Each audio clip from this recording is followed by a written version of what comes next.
দেখি তো এটা কার মেসেজ? আরে এটা তো কালুর মেসেজ। রাজু চলে আয়, পার্টি করব।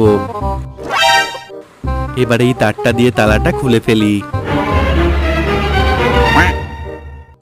এবার পুতুলটাকে পাশে রেখে দিই, তাহলে আর চম্পা বুঝতেই পারবে না। ব্যাস, এবার কেটে পড়ি। উড়ি বাবা, এটা আবার কি? রাজু পালাচ্ছে, রাজু পালাচ্ছে। কোথায় যাচ্ছ সোনা? আমি তো বাথরুমে যাচ্ছিলাম। ও তাই বুঝি। এই সুতোটাকে দূর থেকে ছুঁড়ে এই সূচের ভেতরে ঢোকাতে হবে। এই চ্যালেঞ্জে পাস করতে পারলে তুমি তোমার বন্ধুদের কাছে যেতে পারবে। ও, এটা তো কালু একবার আমাকে শিখিয়ে দিয়েছিল। আরে এটা মারতে পারছিস না, এই দেখ। ভাই কি করে করলি এটা? আমাকেও শিখিয়ে দে না। আচ্ছা ঠিক আছে। নেক্সট পার্ট দেখার জন্য ভিডিওটিতে একটি লাইক করে চ্যানেলটিকে সাবস্ক্রাইব করে নিন।